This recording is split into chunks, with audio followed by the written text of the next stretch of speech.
Alrighty. These are my times based on 7:30. That's PM. All of those. I may get told to get off the stage at 8:30. All right. It's in 8 sections. I'm going to basically read a text because this is the first time I've talked, so I'm a bit nervous. In one analogy, as a journey, we're necessarily flying very high and very fast across much of sceptical Western philosophy to the very mountain of liberation itself. There are options to travel all or some or none of the way with me. These theories and standpoints will probably offend scholars and those with a large investment in their personal erudition, those philosophers who contend that dictionary definitions of words are arbitrary constructs, psychotherapists and others who believe in the perfectibility of the self, computational neurotheorists by suggesting an alternative relationship between objective phenomena and subjective experience is possible, and Buddhists by contradicting their faith in meditation as a way to nirvana.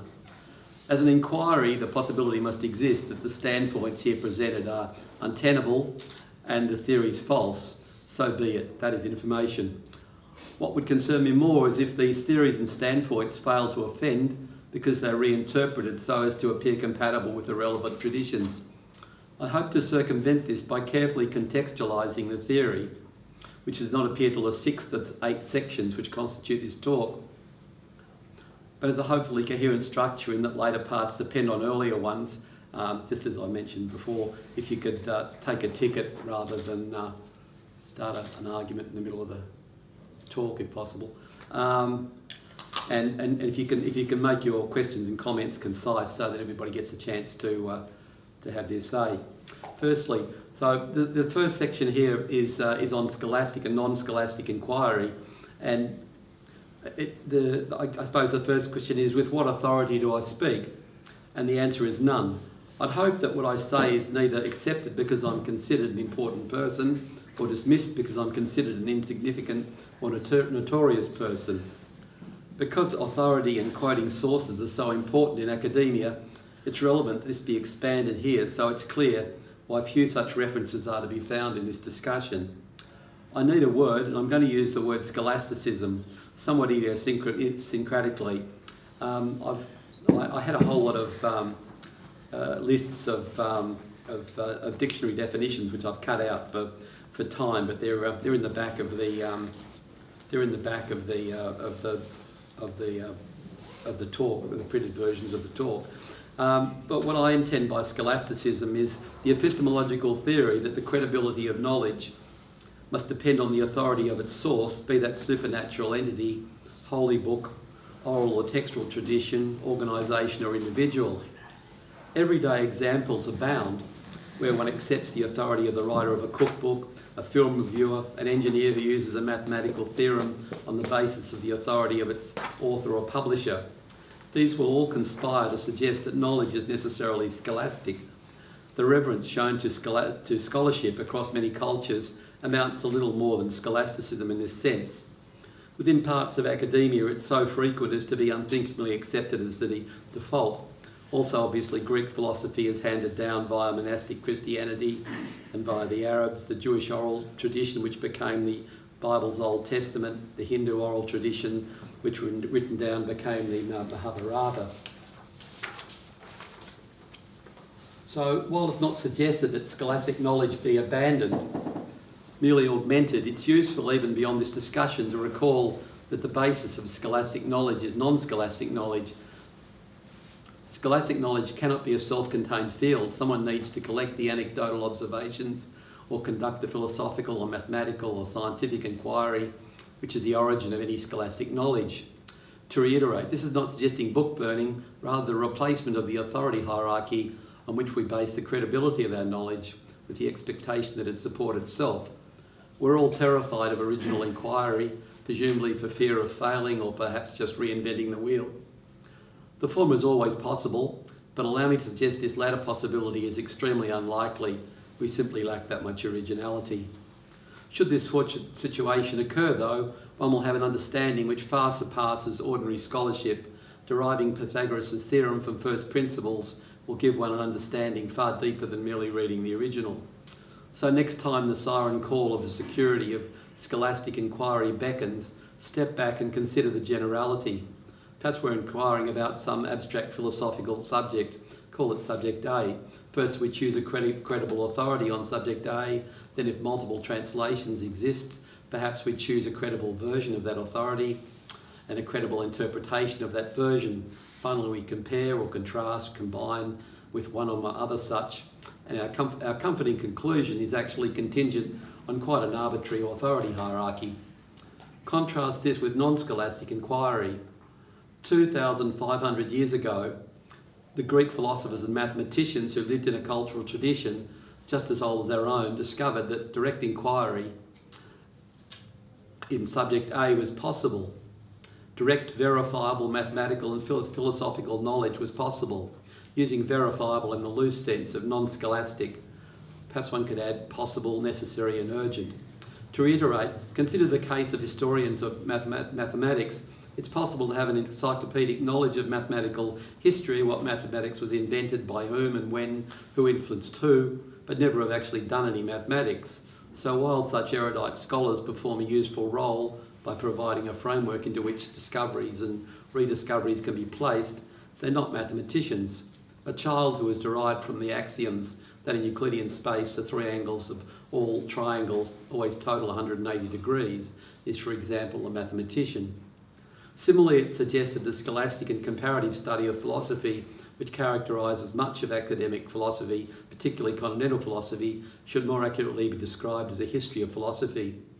If we are to truly relight the flame of inquiry which the Greeks first ignited 2,500 years ago, we need paradoxically to abandon the authority hierarchy to which it gave rise.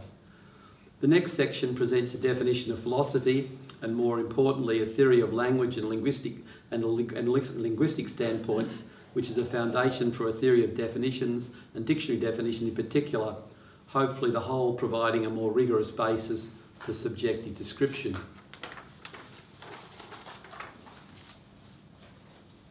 Part 2. This is my minority theories about language relative to subjective description. I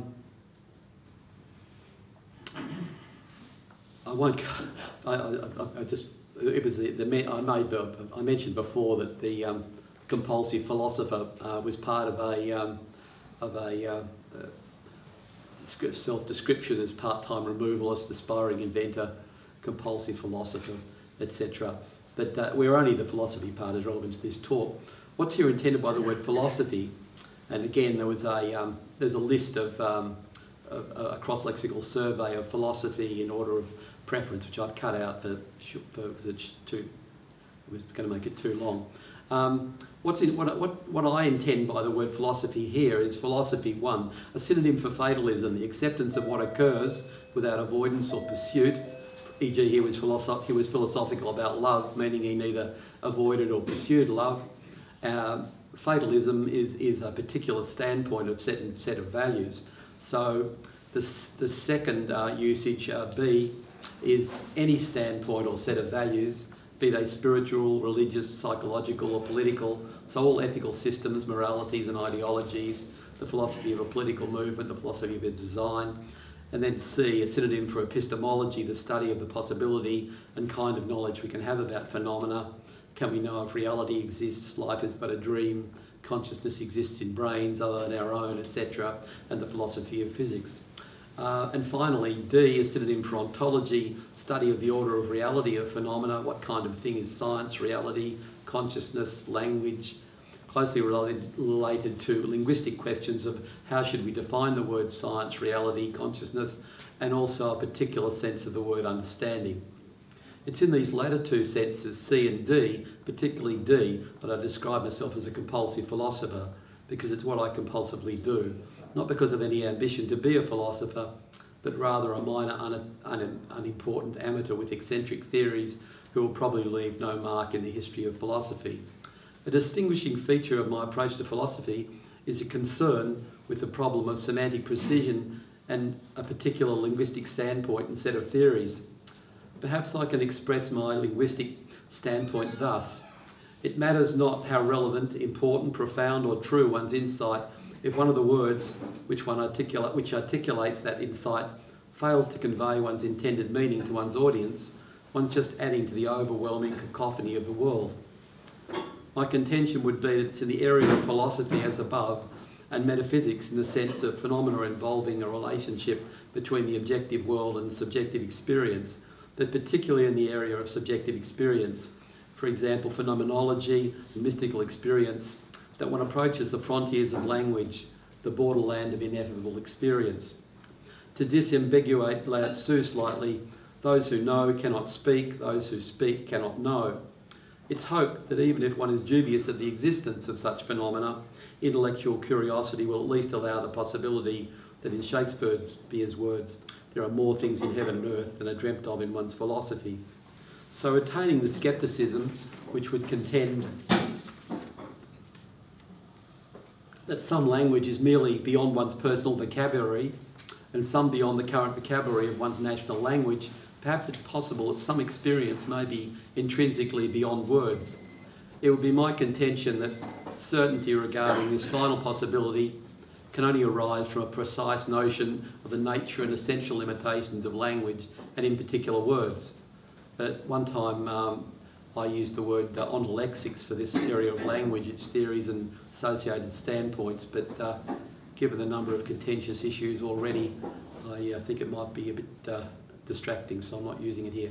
To start from the beginning, it's fairly obvious for a word to communicate its intended meaning, one, it needs to be shared with the listener or reader. That is, they need a common language. And for simple communication tasks, description of material objects, giving directions, buying something, this is quite adequate.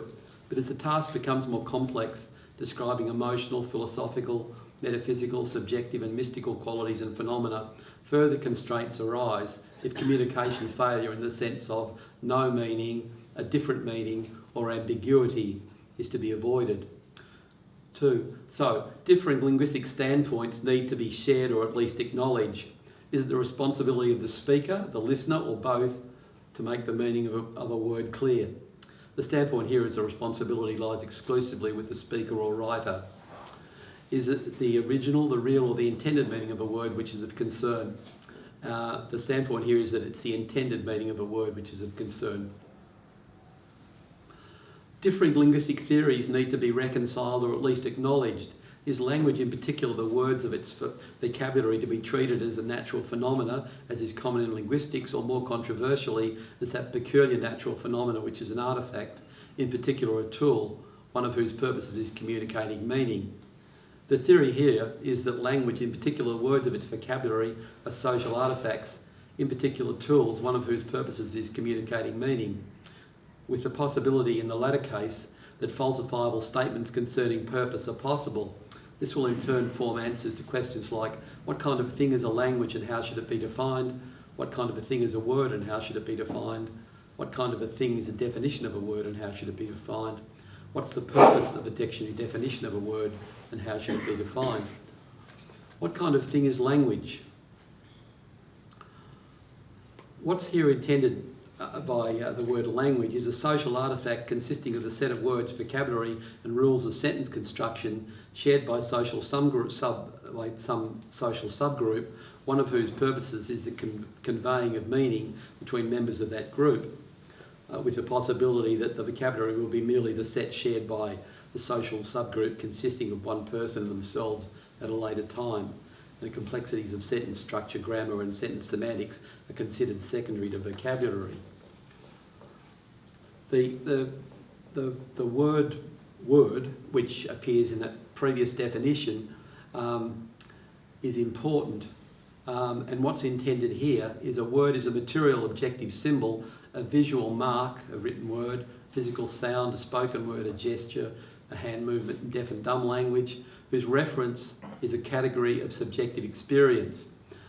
The important point here is notice the theory explicitly states that the referent of any word, or symbol actually, is a category of subjective experience. So while traditional semiotics and semantics seems ambiguous in this regard, here the referent of a word is regarded as irreducibly a subjective phenomenon. What kind of a thing, ontologically, is a definition of a word, and how should it be defined? Definition: a description of that category of subjective experience which is a referent of a word as an objective symbol, such that it includes all intended usages and excludes all others.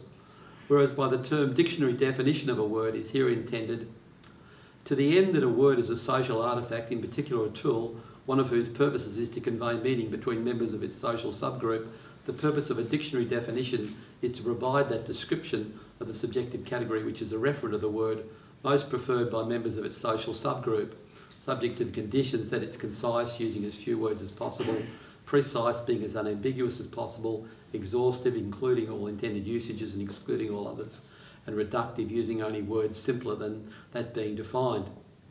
By implication, then, the contention is that these theories provide an objective basis for ranking and selection of dictionary definitions. So reiterating these linguistic standpoints and theories, one, the meaning of a concern here is the intended meaning rather than the original, that's the etymological or the real meaning. Two, language in particular, the words that constitute its vocabulary are artefacts, one of whose purpose is to allow communication between members of its social subgroup. In essence, words as material symbols have references which are the particular subjective categories shared by members of the social subgroup. Thus the practice of redefining words common amongst intellectuals, philosophers, and even this speaker to suit some idiosyncratic purpose contradicts this. Dictionary definitions are to be regarded as more or less accurate records of preferred current common usage in a relevant social subgroup rather than arbitrary authoritative constructs as, for example, legal definitions. Beyond this discussion, it's hoped dictionary definitions will be viewed more critically in this light. Finally, it's hoped we now have a more rigorous basis for approach to subjective description and thereby the subjective. In the following section 3 of 8, the concern is with the relevance and even necessity of subjective experience in our universe of discourse. This is part 3, the relevance of subjective phenomena, description of the metaphysical. To the scientific and technical mind, the notion of subjective phenomena and descriptions of such are often greeted with impatience, as it's instinctively realised that one, scientific inquiry is thus intrinsically excluded, and or perhaps it's hoped that all matters can eventually be reduced to objective falsifiability, and or 3, perhaps it's simply reductively hoped that objective description alone will suffice. The relevance, importance and perhaps even necessity for subjective description and subjective phenomena will seem obvious to those of us with a spiritual or humanities background, but I also hope to open a door for those with a technical and scientific background such as myself. A small amount of self-reflection reveals how profoundly the subjective enters into everyday experience as simple sensation, as the quality of some time and place, and perhaps those deeper experiences which we categorise as mystical.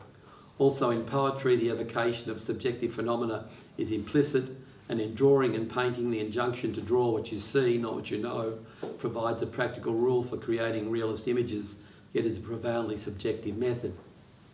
There are those still unconvinced for whom simple caution suggests that even it is hoped to eventually replace subjective description with objective, the sheer variety of material correlates which have been tried and found wanting, for example, the heart of the Egyptians and various other anatomical organs, the behaviour of the behaviourists, the electrochemical anatomical brain of the early neurologist, and perhaps the cerebral neural net in due course. So people will perhaps agree that in the interim, a less arbitrary and more coherent approach to subjective description and analysis should be tried. Nonetheless, in philosophy, it has certainly been contended that the field of subjective experience is meaningless and can usefully be excised from human knowledge, that in consequence all descriptions of metaphysical, mystical and spiritual experience are meaningless and can usefully be excised from philosophy, and that in consequence philosophy itself can be reduced to analysis of argument by propositional logic. This rigorous and original radical suggestion was very much implicit in the program of positivism and later analytical philosophy via the requirement that statements be objectively falsifiable, presumably hoping to emulate the success of science. Whilst begun perhaps with the hope of circumventing the obscurity, ambiguity and scholasticism of continental philosophy, It seems in retrospect to have been a rather sterile exercise, precisely because no subjective language has been found to describe those phenomena which have been excluded as meaningless. And while propositional logic is an admirable tool for establishing the coherence of mathematical proofs, without a theory providing a rigorous basis for language, in particular the vocabulary of language, the words that constitute the vocabulary, the nature of the definition of those words and the basis on which such definitions are selected for dictionaries, it's an impractical conceit. Paradoxically, analytical philosophy during a history of almost 100 years has failed to come up with a rigorous operational definition of the word science. This despite deep implicit veneration of the idea and the apparent necessity and urgency for such in this so-called age of irrationalism. This failure seems to be firmly rooted in the absence of an underlying theory of language, for example, in the sense of 2 of 8 previously. This author would certainly support the creation and urgent application of such a definition to pseudosciences such as economics, econometrics, psychology, anthropology, sociology, and much New Age quantum spirituality. A tentative theory of language is provided in section 2 of 8 previously, tentative in the sense that it suggested as one possibility to be replaced when better comes along, but it does seem to be based in and thus require the existence of subjective experience and subjective phenomena. Thus far, the word consciousness has been avoided because of ambiguity. Hopefully, with subjective phenomena now clear, the word consciousness can be introduced. Again, there's a list of a cross-lexical survey of consciousness, but in the appendix. But what's here intended is the field of subjective experience and subjective phenomena. That's, for example, all direct sensation, smell, sound, image, pain, memory, dreams, altered states of perception, mystical experience.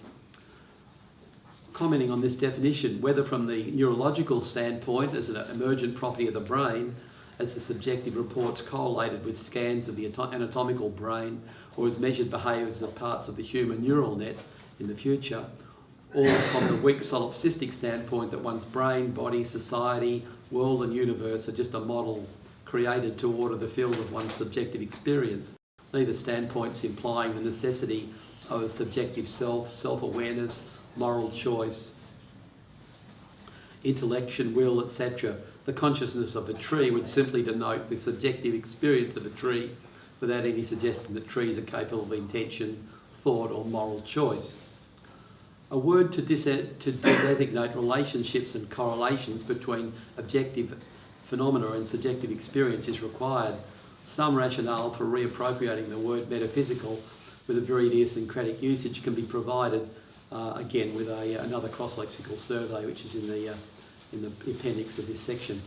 Unfortunately, I've had to cut them out for shortage of space, but when you read these definitions, what you realise that they're very far from agreed, and even when attempting rigour, unable to distinguish between ontology and or epistemology and cosmology. So while what's proposed here is quite idiosyncratic, not a case for abject apology, given this apparent failure by common dictionaries. What's here intended is metaphysical, category for things which involve a relationship or correlation between objective phenomena and subjective experience. Commenting on this definition, thus Douglas Hofstadter's query in Gödel, Escher and Bach regarding the possibility of an ant colony having a consciousness discretely different from those of its constituent ants could usefully be categorised as a metaphysical query in the above sense. The nursery rhyme, row, row, row your boat gently down the stream, merrily, merrily, merrily, life is but a dream, as a metaphysical nursery rhyme. The film Matrix, concerning in part perhaps virtual subjective experience and some material situation, a film with a metaphysical subject matter. The strange yet familiar to us notion of the ancient Egyptians that the proper physical correlate of the subjective experience of love was the heart, not the brain, from whence expressions like affairs of the heart perhaps originate, revealing just how modern our metaphysical standpoint that the brain is the proper material correlate of subjective experience. Words themselves as material symbols whose reference to categories of consciousness are then metaphysical artefacts. Perhaps even the material and the spiritual can be described as alternative metaphysical standpoints. In conclusion of this section, It's hoped that the intended meanings of subjective phenomena, consciousness and metaphysical, have been conveyed, and that some use and justification for the notions can now be seen. It's hoped that the category of metaphysical can be seen as useful when we come to consider the phenomenological Freudian human personality and its material correlates in the next section.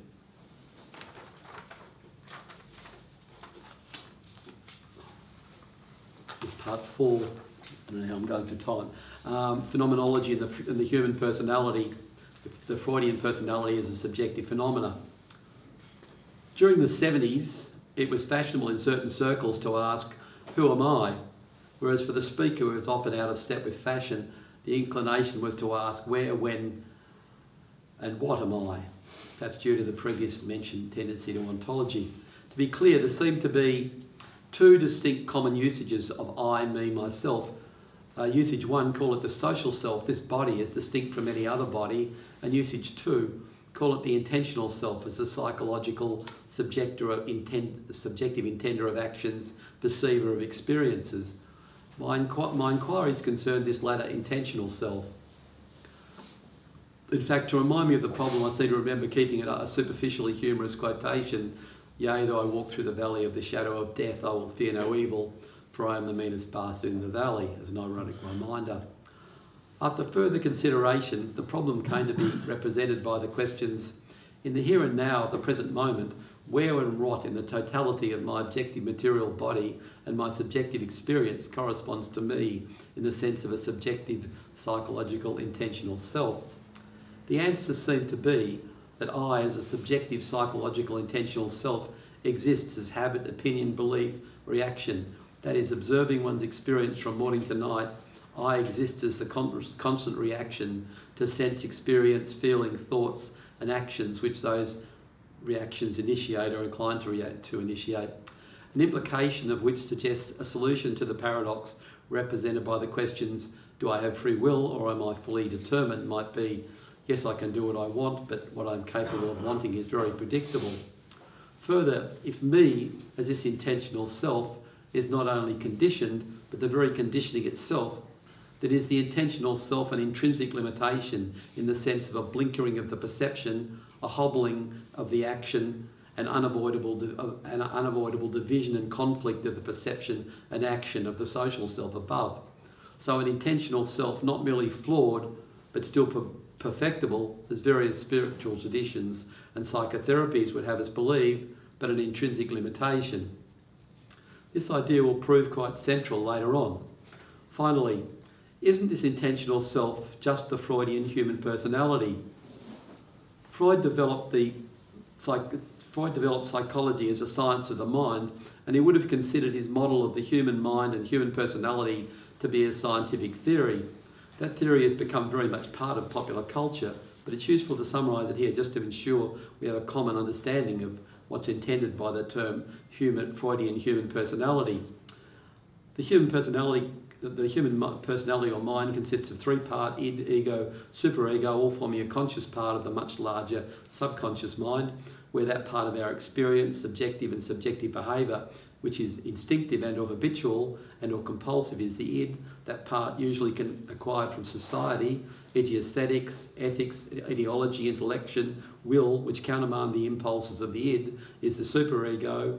And 3, that part which is the interface where the impulses of the id and the countermanding impulses of the superego are reconciled, is the ego. Id, ego, superego all being a part of and informed and ultimately controlled by the subconscious mind, the motivations of which are by definition accessible to us, dreams and hypnosis perhaps being exceptions.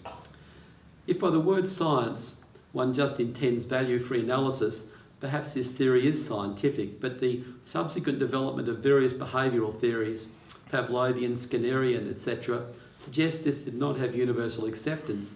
Perhaps it was expected that science needed to concern objectively observable phenomena. Curiously, in an age where science is an accepted convention, we seem quite unclear what we intend by the word. What the speaker intends by the word science is as follows. An epistemological program whose aim is verifiable knowledge, interpreted as knowledge consisting of objectively falsifiable hypotheses. whereby objectively falsifiable hypothesis is intended a theory consisting of one or more objectively falsifiable statements, whereby objectively falsifiable statement is intended a statement which asserts explicitly or implicitly one or more objectively observable facts, whereby observable fact is intended a logical relationship between categories, or the enumeration of a defined category, or the measurement of a defined quality of a member of a defined category in defined units, or the mathematical relationship between such defined quantities or other unanimously agreed upon, unambiguous, operationally defined descriptions of phenomena. Commenting on this definition, verification and falsification seem superficially to be complementary notions, but evidence can falsify a theory absolutely, that is, in a way which is not contingent on any later evidence, whereas evidence can only verify a theory to the extent of showing the theory consistent with it. Later evidence may falsify the theory. Normally, the number of explicitly or implicitly objectively observable facts asserted in a theory will be much larger than will ever be observed, but in the degenerate case where all asserted facts have been observed, the hypothesis reverses to the status of a list of observed facts. All falsifiable statements are not necessarily objective, and of those that are, not all are scientifically relevant. The logical consequence of the above definition would be 1. Scientific language itself will be qualitatively different from other non-scientific specialist jargons because of the constraints of falsifiability on the definition of its word. Scientific knowledge will contain no value judgments, i.e. statements about what should or should not be, since such statements are not falsifiable. Scientific knowledge in each subject area will consist of an accumulating body of observed facts and a number of hypotheses of variable transients competing with each other for consistency with the accumulating body of facts. A logical implication of this is that each succeeding theory will contain the replaced theory as a special case. Scientific knowledge may or may not be quantitative, but it's necessarily falsifiable. For example, all bats are placental mammals is a scientifically valid theory. The consequences of 4 constitute a theory falsifiable against the observed history of science. That is, the definition is itself objectively falsifiable. A further falsifiable contention would be that this usage would be preferred by the demographic of theoretical physicists. And finally, whilst Karl Popper should be given full credit for invention of the term falsifiability, its use here differs significantly from what he envisaged, thus it must stand or fall on its own merits. There's a longer account of the derivation of this definition. There's a link here for it. Perhaps it's strange to discuss the Freudian human personality, id, ego, superego, and the underlying unconscious, while adopting a definition of science which unequivocally declares it an unscientific theory. The continental philosopher and mathematician Husserl concerned the word phenomenology to intend a science of subjective experience. Obviously, in the narrow sense defined above, such a thing can't be, but by abandoning the expectation that all phenomena in human experience can have a scientific explanation, perhaps we can have clearer science and clearer metaphysics in the sense of 3 or 8 above, a category of things involving relationships between objective phenomena and subjective phenomena. Notwithstanding, in no way is it suggested that the phenomenological studies, which are the Freudian or the more complex Jungian theories of the personality, be abandoned. In fact, the development of the Freudian theory of the human personality, which regards the whole as a process, specifically an accumulating, dissipating, interacting and conflicting process of processes of instinctive response, conditioned response, habitual response, emotional response, in other words, that's the id, and countermanding social response, the ideological response, and ethical, the superego, mediated through the further process of the ego. So a whole personality, which is a small part of a total process, which is the subconscious mind, is proposed. In fact, as an epistemological basis for such studies, analogous to scientific objective falsifiability. Subjective falsifiability is proposed. It's expected the Freudian human personality as a phenomenological entity will have material correlates about which objectively falsifiable theories can be formed. The simplest material correlates which suggest themselves currently are anatomical brain structures as revealed by NMI scans, etc., probably to be replaced by quantitative correlates from cerebral neural net models in the not too distant future, to the end of establishing the possibility of one, an objectively observable neural net correlate of the Freudian human personality, perhaps two, the absolute minimal computational requirements of an artificial neural net model which can quantitatively, objectively correlate the detailed phenomenological behaviour of the Freudian human personality. Organic brains, neurons and synapses and artificial neural nets are briefly covered in the next section, 5 of 8, the human brain and neural nets. Am I going for time? 10 seconds beyond. Good one. Alrighty, 5. Human brain and neural nets. Anecdotally, the number of cells in an adult body is thought to be about around about 10 to the 12th. That is in the range 1 to 10 times 10 to the 12th. For a living cell colony to form a colony of 10 by 10 to the 12th, say 10 to the 13th cells, which is 2 to the 44th cells, would require 44 mitosis stages with speculatively epigenetics precisely controlling the required cell differentiation to arrive at the dynamic stasis, which is the adult human body, which is quite miraculous. But surely the stopping of development at this point, so that the ontogenic homeostatic requirement that the microscopic and macroscopic body structure is conserved on a timescale long compared to the life of individual cells, is even more so. The human brain as an electrochemical organism is a small part of this cell colony consisting of neurons and glial cells. Anecdotally, the number of neurons is put at roughly 100 by 10 to the 9th, about 100 billion, with about a trillion glial cells. A more rigorous estimate puts the number at 115 billion and only about double that number of glial cells based on summation of cell densities when combined with volumes of anatomical brain structures. There's a link here. The article's called The Human Brain in Numbers, a linearly scaled up primate brain, where controversially it's even suggested the ratio of neurons to glial cells is much higher in primate brains, with the further consequence that the human brain may actually be the largest in absolute neuron number. It's even suggested, again controversially, that the absolute neuron number may be a better material correlative cognitive ability than brain mass to body mass ratio, but I'm just digressing. Regardless, with an average of about 10,000 axons per neuron, each with an associated weight and synapse, such systems are called neural nets, where an axion is one of many inputs and outputs to a neuron, and a synapse is the connection point between the axions of different neurons. A weight is a mathematical IT construct which simultaneously represents axion's capacity to store information and modify axion electrical behaviour. What are neural nets?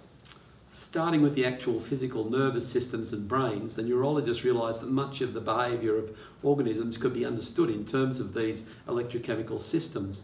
When it was realised that real neurons could be represented by much simpler abstract versions, the quantitative science of computational neurology was born. The applications are currently as diverse as designing control systems for unmanned aerial vehicles, designing voice and image recognition systems, analysing animal behaviour and movement and behaviour, and correlating phenomenological, psychological, subjective processes. This last being the one relevant to this talk, but the list goes on. Artificial neural nets comprise silicon neural nets and computational neural nets and hybrid systems. Silicon neural nets are actual CMOS microcircuit emulations of neural nets which are able to function extremely rapidly but generally lack the plasticity, that is, the extreme capacity for rewiring characteristic of organic neural nets. Computational neural nets are sequential computer programs, usually written in a high-level computer language, compiled or interpreted to run on CPUs, often in the form of the huge collection of tightly coupled CPUs, which we call supercomputers. They're generally much more plastic and cheaper to develop than silicon neural nets, but much slower at execution on current CPUs, but more on that later. Artificial neural nets are such a recent development that application has vastly outpaced theoretical understanding of their general capabilities and intrinsic limitations. that is looked at as computational data processing systems, their theory seems to lag considerably behind that of sequential computer programs executing on digital CPUs, where, for example, a general equivalence of computer programs running on any CPU has been established by Turing, along with the surprising connection of the halting problem to Gödel's theorem. In comparison to sequential computer programs executing on a CPU, an additional stage is required with an artificial neural net. First, the source code is written, compiled, and interpreted and debugged. Then the number of neurons and their mode of connection, the topology, is specified. In the case of an insect brain, for example, this might be the order of 100,000 neurons. Then the computational neural net needs to be trained to perform its required function to an acceptable level of accuracy. Suppose, for example, the need is to be able to match a presented image to a database of images with a failure rate of less than 1 in 1,000. Then the training consists of presenting an image to the computational neural net, comparing the output result to that required, feeding back or back propagation of an error signal to cause the computational neural net to connect to correct the relevant axion weights, and repeating 1 till 3 until the failure rate has dropped below the specified value. In an organism, the number and topology and values of these weights can be set genetically or by the training inherent in the life experience of that entity, so that neural nets, both organically and as the emulations, which are silicon neural nets and computational neural nets, can demonstrate learning in this formal sense. Reverse engineering the human brain, aka the whole brain emulation, is here interpreted as developing a artificial neural net model of the human brain, even a non-plastic one, i.e. incapable of growth and redeployment, either as a silicon artificial neural net or more likely as a computational neural net, is a dream of AI researchers who are nothing if not ambiguous. How large a problem is this? More precisely, what's the smallest possible value of the size of this problem? The minimum storage capacity of the human brain, represented as a computational neural net with each weight described by a floating point number represented by 1 byte, that's 1 to 256 say, that's about 2 decimal places, is 100, is roughly 100 by 10 to the 9th by 10 to the 4th neurons per 10 to the 4th axions per neuron, and 1 byte per axion. That gives us about 10 to the 15th bytes, which is about 10 to the 4th times the RAM of current desktops, and about 10 to the 3rd times their external storage. They usually have about a gig of RAM and terabyte of external storage. Minimum total data transfer rate of the human brain, represented as a computational neural net based on 1 bit per spike per synapse and 200 spikes per second by 10 to the 4th synapse per neuron and 100 by 10 to the 9th neurons per brain, gives us a data transfer rate of around 20 by 10 to the 15th bytes per second.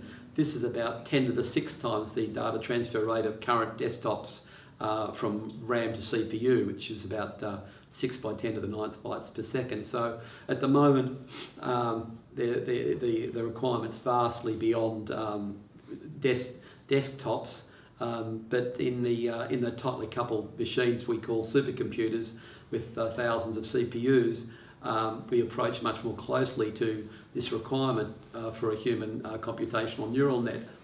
Numerous attempts at estimating the processing requirements of the human brain in terms of floating point operations per second, which is flops, can be found, some based on thermodynamics, some on extrapolations from the requirements of CNN emulations of subsections like the eye.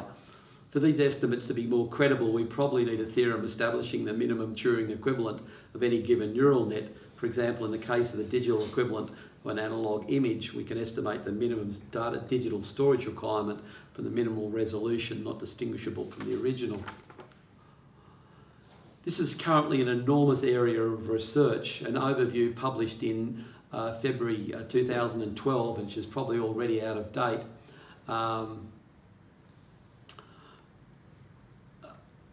I've had to exclude most of this just to cut down the length of this, but it should be noted that while CMOS technology, which previously was doubling in capacity according to Moore's law every 3 years, has hit a heat wall which is pushing up power dissipation exponentially with clock frequency, quantum topological processes, QTPs, are very much on the horizon. If and when such a development occurs, processing capacity could well increase by many orders of magnitude on a timescale of 1 to 10 years. A digression here, as I noticed there's a convergence between the material requirements of QTPs and the property of monoatomic graphene layers, but that's a bit of a digression. In a whole brain emulation then, what are the prospects of identifying the neural correlates of the phenomenological Freudian human personality, aka the intentional self? I think we can conclude that solutions to the problem of whole brain emulation look possible. Likewise, its capacity to support very high resolution quantitative correlates of the Freudian human personality is distinct from various qualitative organic correlates common at the moment. Thus, it's hard to see why substantial progress to this goal will not occur in the next 10 to 50 years. This being relevant because if such correlates could be found, we would then have gone some distance towards identifying what a human neural net with a still or stopped inactive intentional self would look like, perhaps even allowing some conclusions on the possibility and probability of a human neural net with a stopped intentional self. But even if the whole brain emulation problem is finally much more difficult than currently envisaged, a minimal neural net correlation with the Freudian human personality should be possible, enabling the hypothesis of a consciousness with a stopped inactive Freudian human personality to become objectively falsifiable. In the next section, 6 of 8, I speculate on this possibility, amongst other things.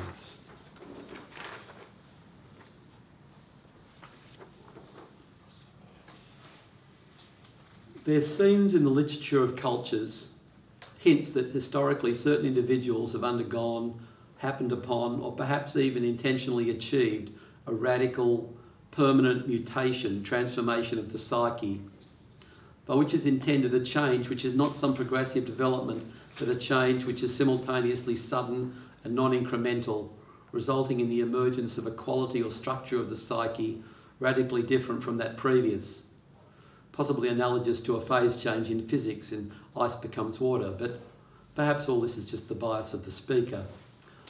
Around 500 BC, sacrificing the political correctness of 500 BCE for semantic precision, an individual who, for the purpose of this discussion, will be considered historically variously known by the honorific Buddha or personal name Siddhartha Gautama Shakyamuni, seems in his 35th year to have undergone such a mutation. That he considered it an important and transformative experience is evidence by forming the essence of his teachings for the next 45 years, and arguably the foundation of the Buddhist religion. What ontologically that experience amounted to is the crux of this talk. I'm going to use just the word nirvana, avoiding other popular synonyms as follows for the reasons given. Enlightenment. I'm avoiding this word because of cultural associations, e.g. Age of Enlightenment, with which it shares nothing. Liberation. I'm avoiding this word because of political associations, liberation theology, with which it also shares nothing. Awakening. I'm avoiding this word because it suggests that the ontological change in consciousness before and after nirvana is analogous to the relationship between sleep and wakefulness, which I believe is misleading. Satori. I'm avoiding this word because as a much later Japanese translation, it's heir to all the problems of translating mystical description. And moksha. I'm avoiding this word for no particular reason apart from a desire to settle on one. For comparison to common usage, again, I've got a list of a cross-lexical survey of nirvana, which is I've had to leave out for shortage of time. There's a series of definitions of nirvana, and it's really unfortunate I just haven't got time to put them up here. But what you notice is that they don't have a huge amount in common. I'll just simply have to leave it up to you to look it up in a dictionary, or you can get a copy of this paper and read the definitions in here. But commenting on these definitions, whilst dictionary definitions should reflect common usage, one has the impression the dictionary writers did not take the time to consult the Buddhists, who may have expressed it thus. The Buddhist theory or soteriological goal of nirvana is that the self is an illusion and the realization of that fact is denoted by the annihilation of the self and the onset of nirvana. If someone feels that their version is superior, please correct this one during question time. Indeed, one form of Buddhist meditation specifically proceeds by a progressive disowning of objective and subjective identity. I'm not my possessions, I'm not my profession, I'm not my social position, I'm not my body, I'm not my thoughts, I'm not my habits, I'm not my feelings, etc. Modern Buddhism's attitude to nirvana is complex. One has the impression that there is some discomfort between the notion of, for example, the promotion of the Seven Noble Truths as merely skillful means to achieve nirvana and the promotion of them as ethical ends in themselves. Some sects even advocate the postponement of nirvana till after it has been achieved by all sentient beings, the so-called bodhisattva ideal. The opinion of this writer is that Siddhartha Gautama would disown much of modern Buddhism were he alive today. The original symbol of the Buddha was an empty chair or empty shoe, something which could have been occupied by a human being but is no longer. The semi-realistic statues, sitting, standing and lying, appear to have been an innovation of the Greek descendants of Alexander the Great. Perhaps the annihilation of the self has proved a problem for the Buddhists, the Greeks and the modern Western mind alike, because it seems superficially to suggest the death of the mind while the body lives on, a non-hypothetical version of the philosophical zombie. Words like illusion, emptiness and nothingness are often used in descriptions of nirvana which add to the ambiguity of such translations. Even with illusion intended as a subjective impression which has no external correlate, it may be clear that a mirage is an illusion since it has no external objective correlate, but what of a dream? That is, speaking phenomenologically, what would be intended by a subjective illusion? What sense could be made of an assertion that some subjective impression, which may or may not have an external objective correlate, has no subjective existence? For this is what the notion that the intentional self is an illusion would seem to imply. The disowning of or realisation of the illusion of identity with our possessions or even our bodies is not problematic, with the proviso that there is no suggestion that either our possessions or our bodies cease to exist, and the disowning of or realisation of the illusion of identity with our thoughts is perhaps merely to acknowledge that for the social self, thoughts merely occur in contradiction to the apparent linguistic implication they are produced by some intentional self. But with the disowning of or realisation of the illusion of identity with our habits and feelings, a problem starts to become apparent because there's no suggestion that our habits and feelings cease to exist. There seems to be the possibility that the intentional self as identification may not exist, while all the time the intentional self as a phenomenological temporal structure within the field of consciousness, that is a process, continues. This leads to the alternative theory being presented here, nirvana, a consciousness in which the intentional self, in the below sense, is not annihilated but has stopped or come to stillness, with intentional self, a phenomenological or temporal structure that is a process within the field of subjective experience, consciousness, in particular the whole Freudian personality, id, ego and superego, together with its subconscious foundations, as a process within the field of consciousness. Commenting on the above definition, the distinction between the social self and intentional self becomes linguistically important here because whilst the latter becomes still, the former continues, since it's not suggested the body vanishes or becomes invisible post-nirvana. So not a regression in the service of the ego, but an unforeseen emergent development in which, to use an analogy, a turbulent pool becomes still, leaving open the possibility that some unfortunate accident, brain damage, could reactivate the intentional self. This whole process of processes, this phenomenological entity having possible and expected material correlates, specifically objectively observable correlates, either at the neural, biomolecular or quantum mechanical level. So, an objectively falsifiable theory predicting that nirvana is the state of consciousness of a brain or neural net whose intentional self has gone to stillness will be objectively, observably different. from one which hasn't. Regarding the possible causes of this hypothetical nirvana, one, either it's a profound act of understanding by some fragment of the intentional self, or two, it's a contingent chance event depending solely on the genetic inheritance of a neural net and its environmental training. To quote, for example, Bhagwan Sri Rajneesh, nirvana happens by accident, meditation makes such accidents more likely. I'll consider case one. Should it eventuate that case one is not possible, assessing case two would seem to depend on developments in computational neural modelling far in advance of anything currently conceivable. Understanding is a difficult word. Again, there's a list for comparison with common usage. What's intended here is one, the recovery and reconstruction of intended meaning from sentences, and two, the recognition of the ontological status, category of a thing, be it a material object, situation, process, action, causal chain, relationship, subjective phenomena, or metaphysical entity. The speculation is that nirvana, in the sense of the theory above, comes about as a result of understanding in the second sense. When some fragment of the intentional self understands itself as an intrinsic limitation of the social self, that is, an intrinsic limitation of the action and perception of the social self. How can one, in the sense of a social self, this speaker, for example, who's not achieved to experience nirvana, have anything to say about it? On consideration, it can be seen that a social self in which the intentional self in the above sense is still active is likely limited and divided for the simple reason that as a fortuitous accumulation of training by the environment and or genetic predisposition, such limitation and division is not explicitly prevented. Everything that can happen will happen. Acknowledging the possibility of these limitations, divisions and resulting self-conflict, one can go some distance to extrapolating the experience of a social self without them. Conclusions from this theory, some devastating. One, the efficacy of meditation. All intentional action, subjective or objective, is the action of the intentional self. If the nirvana is the stopping of the intentional self, then it can't come about by intentional action. Conclusion, nirvana is not achievable by any form of meditation in the sense of some intentional subjective process, whatever else such processes can achieve.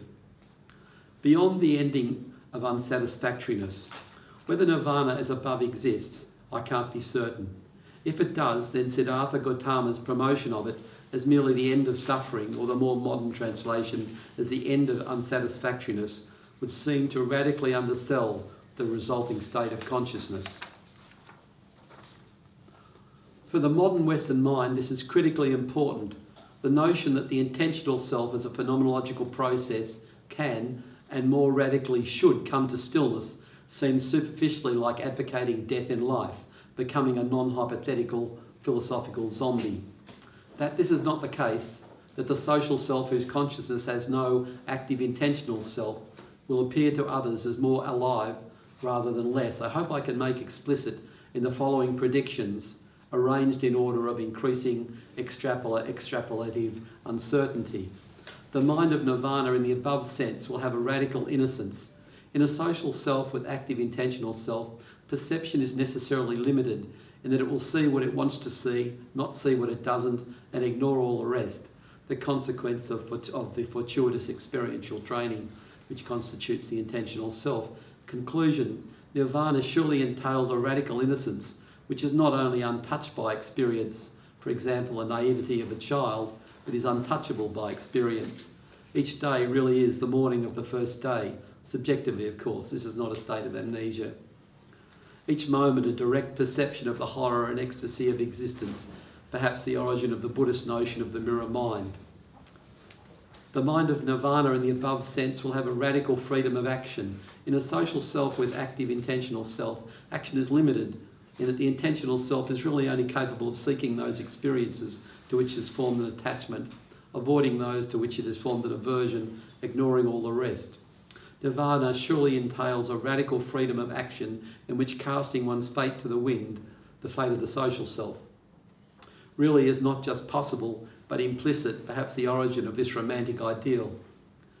The mind of nirvana in the above sense will have an immense subjective energy. In a social self, with active intentional self, an immense amount of energy in the sense of subjective capacity for action, will be dissipated in contradiction and conflict between its disparate parts, since each part requires subjective energy and nothing in the fortuitous training of the intentional self prohibits such disparate parts.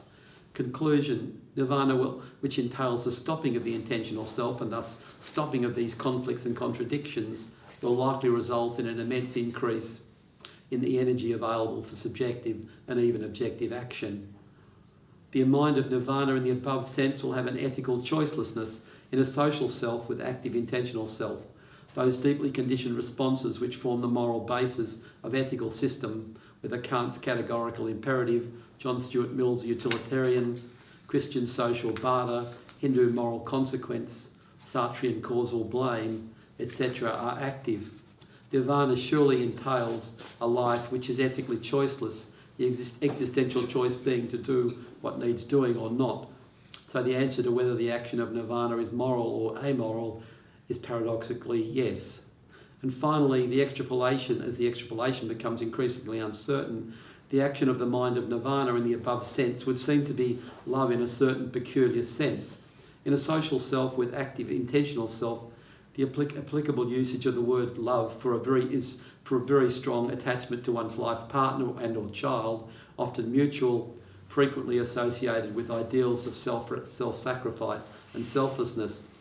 But perhaps in the expression labour of love and the curious notion Lord's spiritual and Lord's temporal, there is some sense of another usage for the word love as an affection out of time, whose action is of the present moment, done for its own sake without concern for consequence.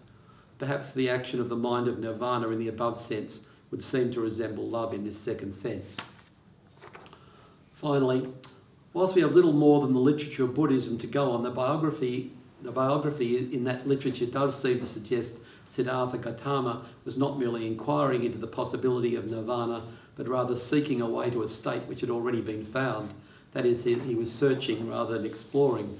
This would be consistent with an implication of this theory that nirvana is a rarely achieved but universal human potential.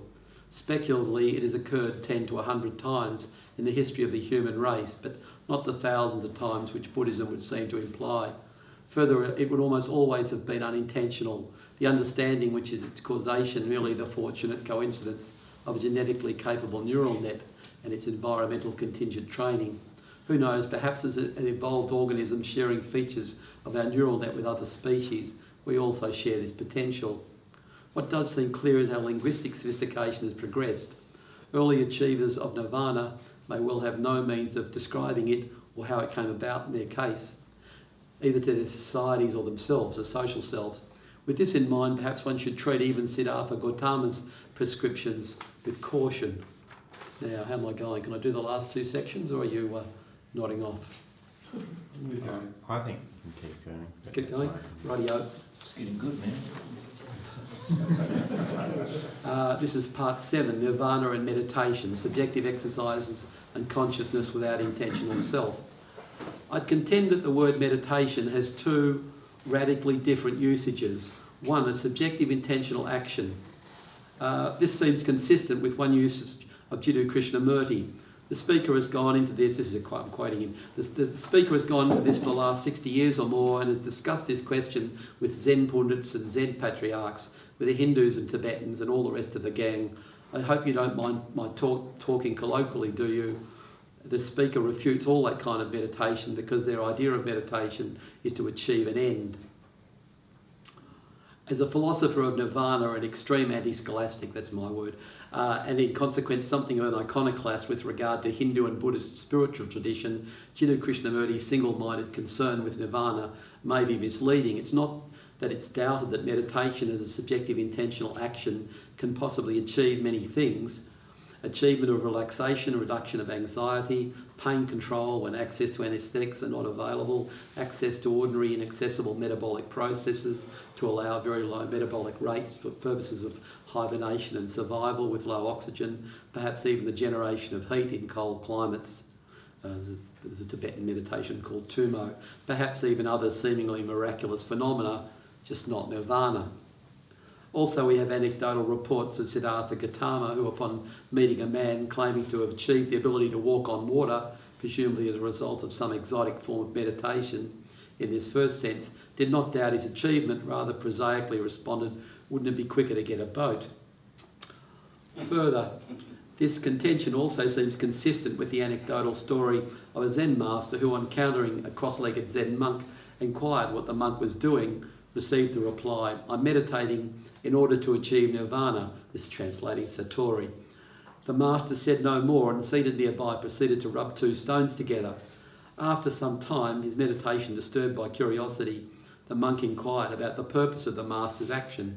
The master replied, "I'm rubbing two stones together to make a mirror." And the monk replied, "But that can never result in a mirror." And the master replied, "Yes, just as meditation can never result in nirvana." A somewhat unusual master, though, given the almost universal acceptance of the requirement of Zazen meditation. The other usage of the word meditation is a subjective, non-intentional action, perhaps bearing some similarity to reverie. This seems consistent with the other usage of Jiddu Krishnamurti, which I'm reading quite literally. Meditation is not a search, it's not a seeking, a probing, an exploration, it's an explosion and a discovery. It's not the taming of the brain to conform, nor is it a self-introspective analysis. It's certainly not the training in concentration, which includes chooses and denies. It's something that comes naturally when all positive and negative assertions and accomplishments have been understood and drop away easily. It's the total emptiness of the brain. It's the emptiness that's essential, not what's in the emptiness. I read that as an ontological list. Some people it just sounds like waffle, but that's the way I read that. He considers it desirable that meditation should occur in this second sense. As to its relationship to nirvana, my take is he's saying it's immensely more profound after nirvana, but not the cause of nirvana. Certainly that would be my contention. All right, one more. Part 8 of 8. Spiritual, materialistic and scientific standpoints, a different place for spirituality. In conclusion, the theories that nirvana exists and it's the coming to stillness of the Freudian human personality, and it is in essence the result of a profound act of understanding, must as theories be possibly false. Such is the nature of theories. Beyond these theories to the question, what place is the spiritual in the material universe, the literal answer must be none. But if what is intended by the question is, what is the relationship between the spiritual, the materialistic, and the scientific, then the answer must be more complex. The Sea of Faith is an institution which has provided me and will continue to provide a lecture forum where disparate, alternative, New Age and Far Eastern psychotherapies, philosophies and spiritualities can be given voice. Perhaps a place to start inquiry into the above question is the postmodern Sea of Faith acknowledgement that religion, like art and poetry, is a purely human creation. The description of a mountain, for example, is a human creation, but surely the mountain is not a human creation. Whilst the description is not the described, I would still contend an accurate description is constrained by the described. Perhaps different descriptions of the described may simply reflect different standpoints and values. The elephant might describe the lion as a small animal, whilst the mouse might describe the lion as a large animal. Postmodernism would seem to claim the narratives, which are respectively French and English histories, should be described as different cultural creations and or cultural constructions, but surely differences in those narratives can less arbitrarily and less extravagantly be explained as the same set of events described from different cultural standpoints and values. Likewise, interpreting religion as spiritual, postmodernism would seem to claim that spiritual, the materialistic and the scientific are simply different cultural constructions.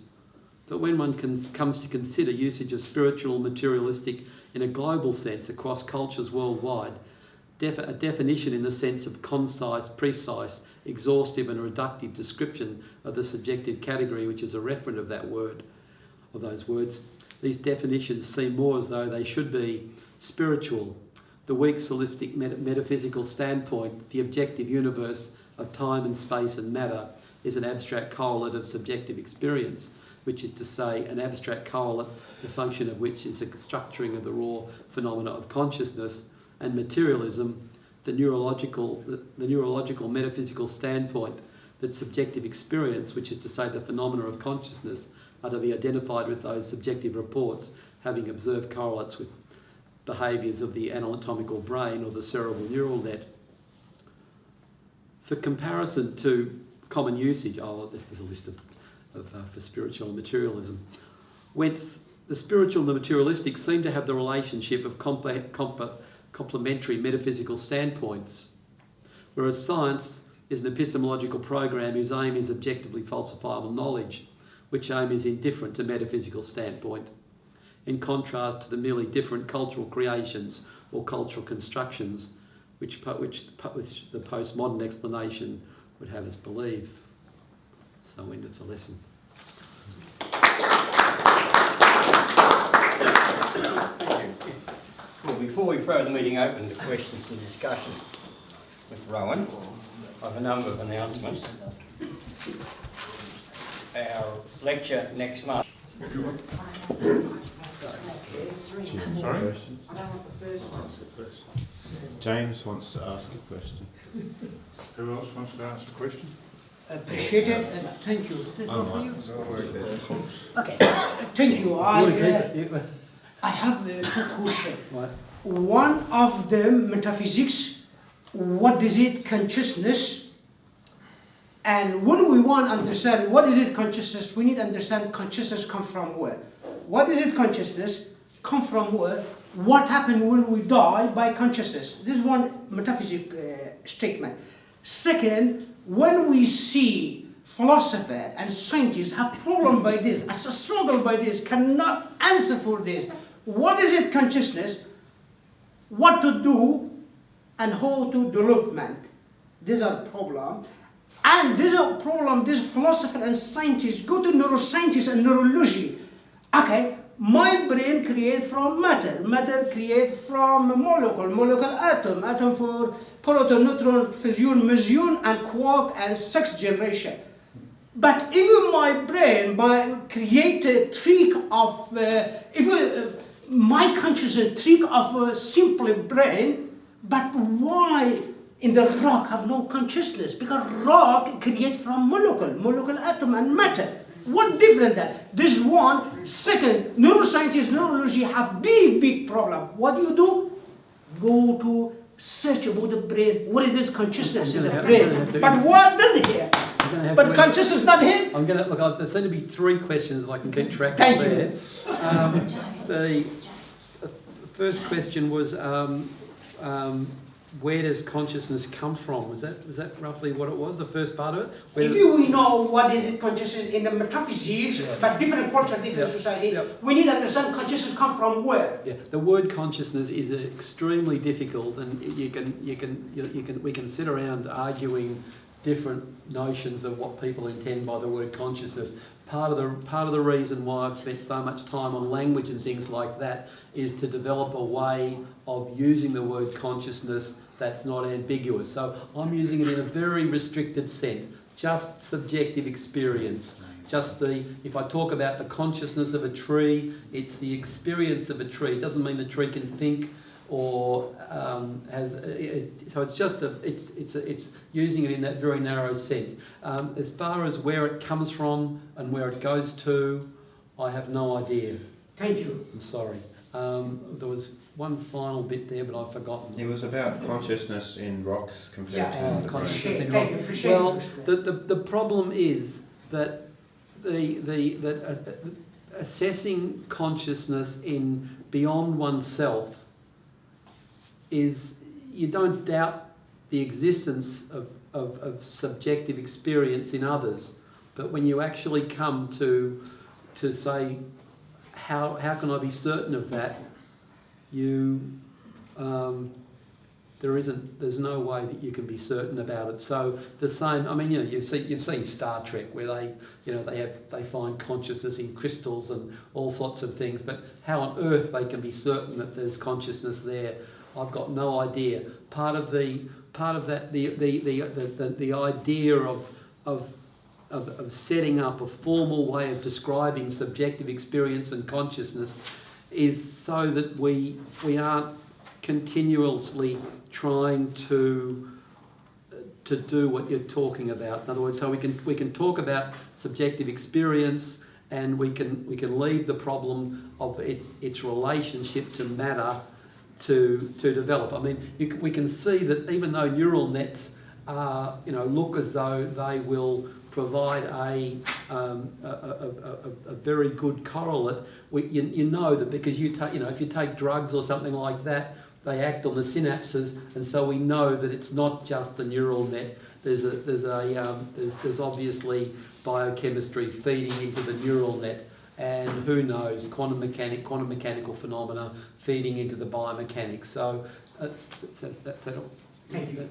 I'm down number 2, right? Number two. It's a bit of an opus, so I'm not. Yes, There's so many areas. Just take. Look, so we'll just start with subjective experience. I'll try and keep it brief. Yeah.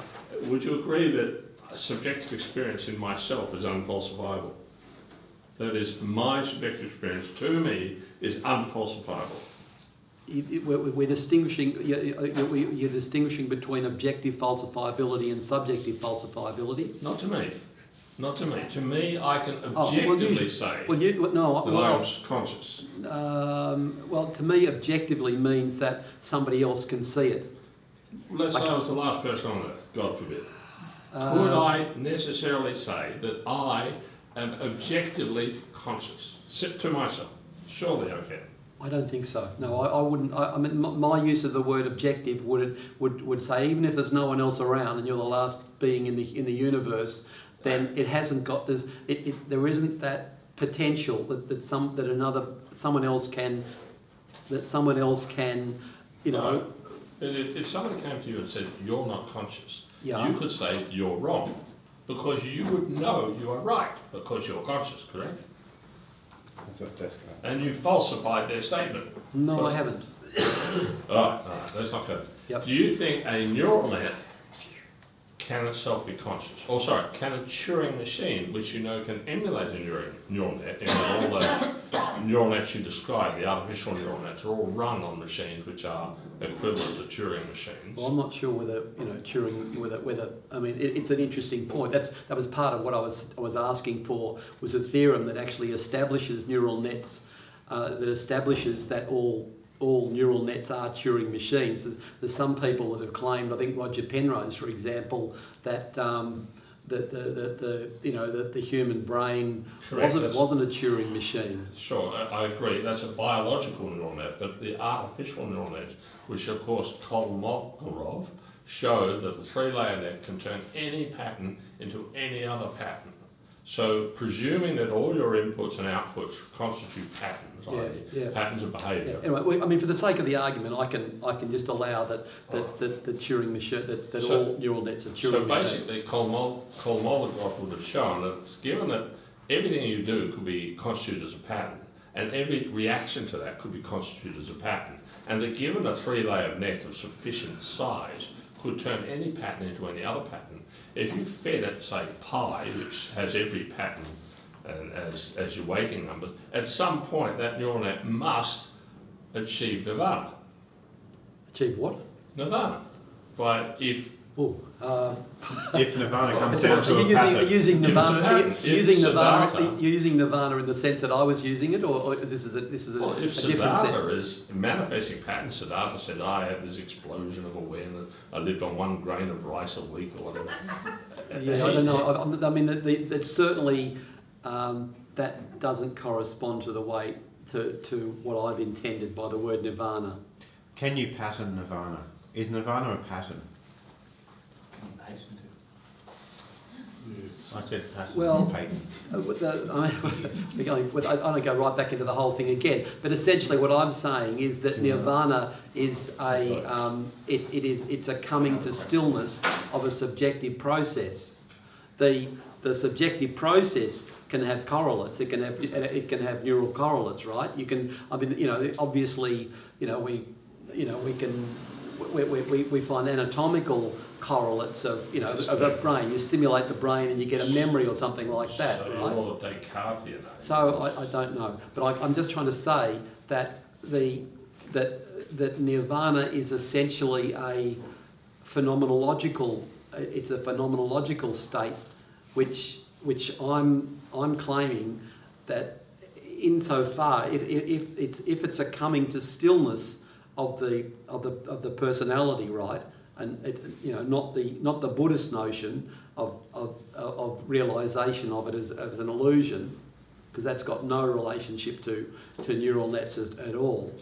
Yeah, but if the personality has a, in other words, if we can, in due course, if we can start to identify the neural correlates of the personality, right? It exists as a subjective, as different. I mean, dreams are one kind of, subjective phenomena, and I'm saying that the whole personality, the self, is an immensely more complex. Right.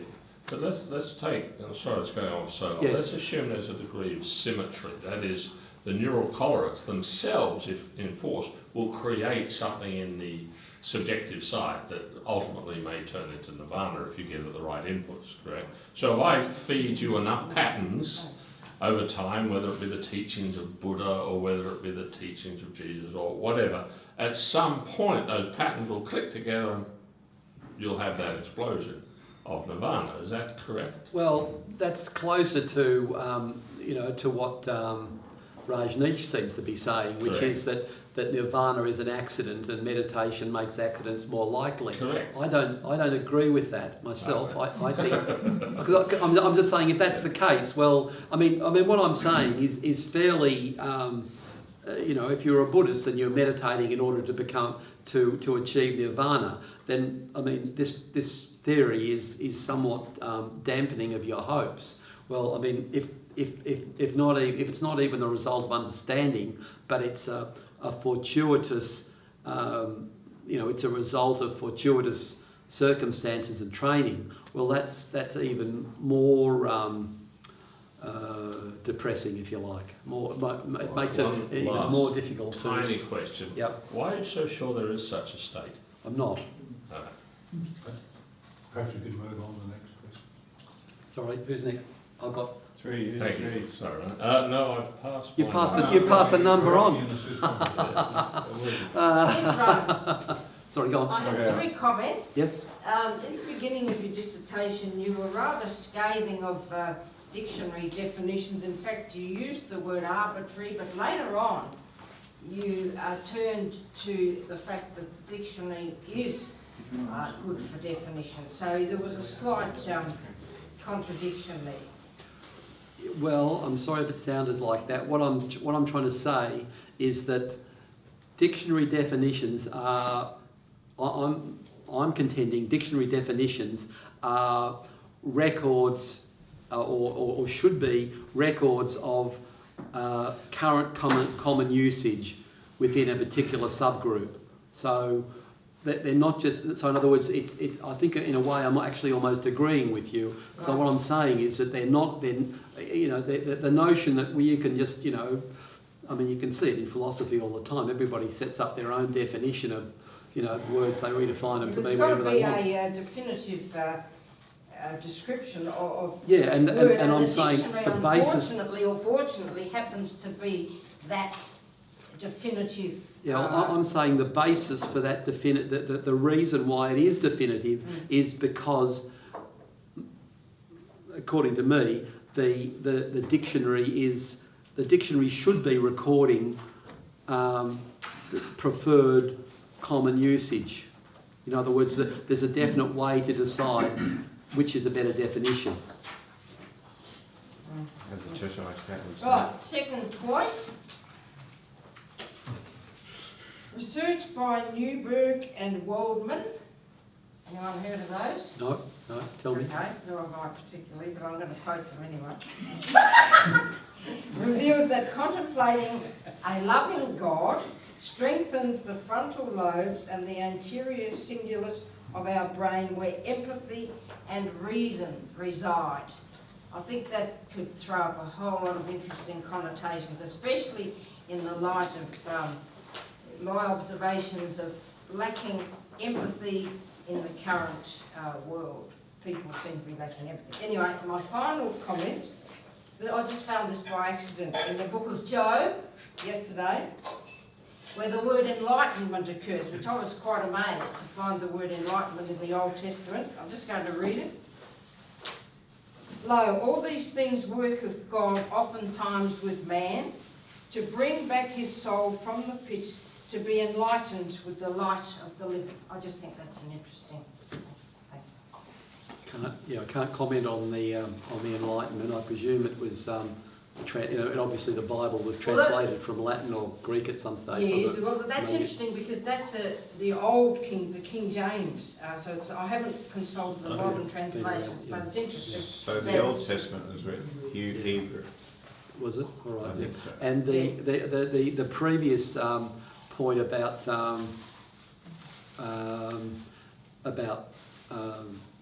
was it meditating or prayer on a Of course, the word meditation occurs many times in the book of Psalms. Yeah. It's full of the word meditation. Yeah. It's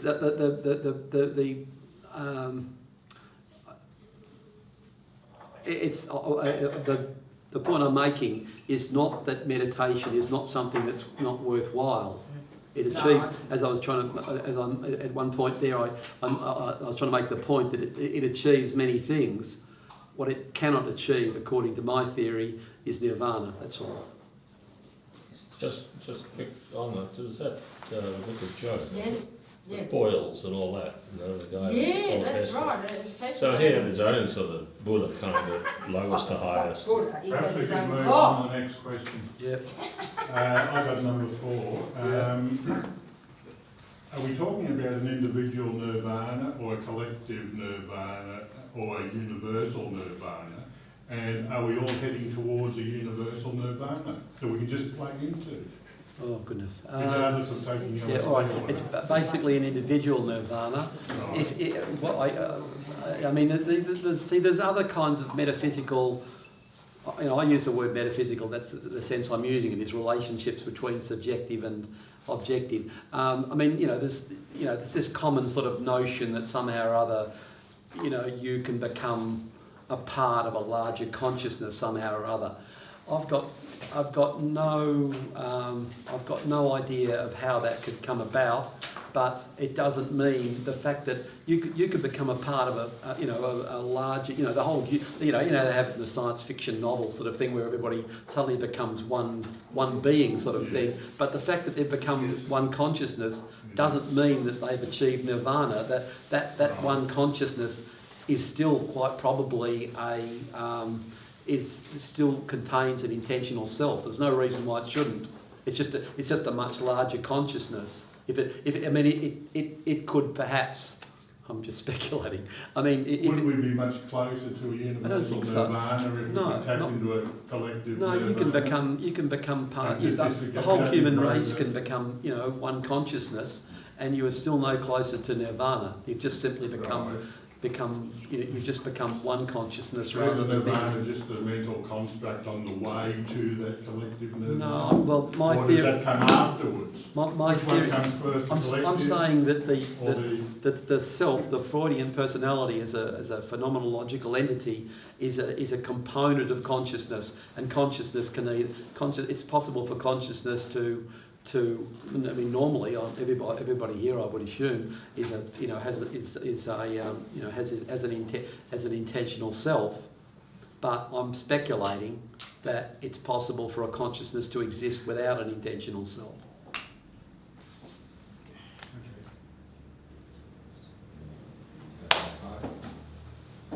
This is just by way of clarification. So if you could summarize the big idea of your talk. If you could summarize the big idea of your talk. Summarise the talk. In the sense, what's the big idea? All right, the big idea is that, as I was just saying, there is that the self, the intentional self, exists as a phenomena in subjective experience. You can be aware of yourself as reaction, and the theory or the suggestion is that it's possible for that intentional self to become still, to become inactive. So you would say you really define nirvana according. Say that again? So in that sense, you redefine Nirvana according to the common sense. I'm saying, yeah, the Buddhists would say that Nirvana occurs when it's realised that the intentional self is an illusion, whereas I say the intentional self is not an illusion. It's a profound reality, but it can come to stillness. It can stop, and I mean, again, this is all part of the one theory. I'm saying that what causes it to stop is some action by the intentional self. It has to be by the intentional self. And it sees itself as a limitation. It sees itself as it's a limitation on the action of the social self. So it sees ontologically it sees itself as limitation and division, and it stops. So, well, according to what you read and talked about, what difference does it make if what you assert is true? Well, that's where it's different from the Buddhist theory, because what I'm claiming is that the intentional self, essentially the Freudian personality, will have material correlates, in the sense it will have neural correlates, and once you can identify those neural correlates, in other words, once you can identify those neural correlates, you should be able to take somebody who is enlightened, you should be able to take an enlightened or a brain which has achieved nirvana and one which hasn't, and you should be able to see a material difference. Their neural nets will be different. So in that sense, can I confirm that your anthropology is in the sense that human is a matter? Say that again. So ultimately, your anthropology, your conception of man, in the sense that human is ultimately a matter. Material. Material.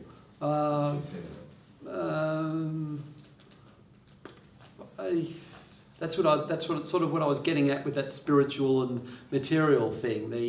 The essence of material seems to be that neurological notion that consciousness only exists as a report from the neural net, whereas the other way. So that's one standpoint. The other standpoint is to consider that the whole universe,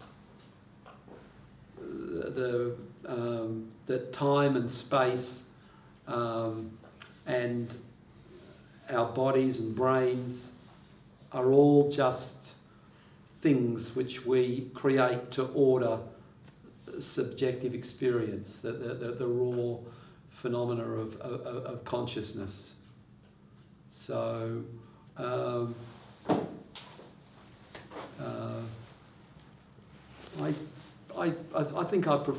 think I actually prefer that second. I don't see them as conflicting with the scientific worldview.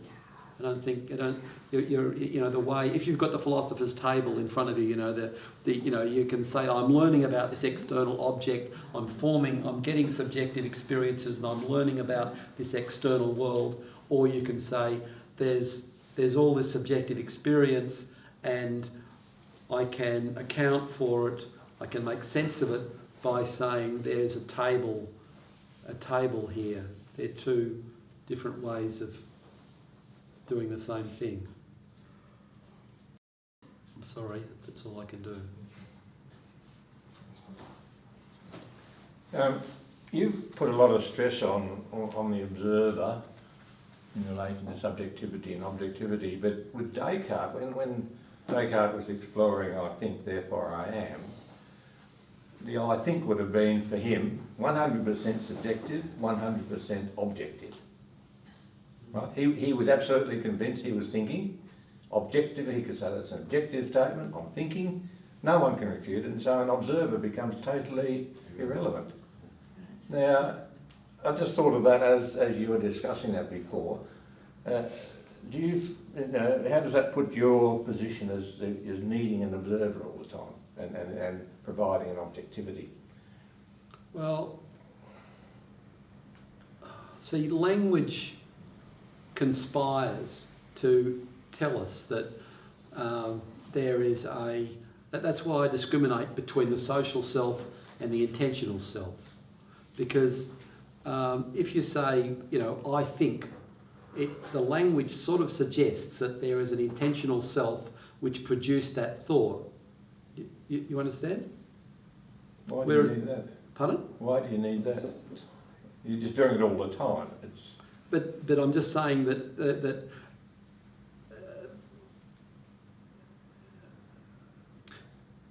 you can say, you know, this social self is having a thought. Yeah. So it's not being produced by an intentional self. So if Descartes says I think, therefore I am, then I'm really not quite clear whether he's talking about the social self or the intentional self. If he's talking about the intentional self, that's the, you know, like that's subjective, then I'm not quite sure. I'm not quite sure You talk about both of them. how that, you know, what, you know, how he gets, why, you know, why, I don't see how that follows.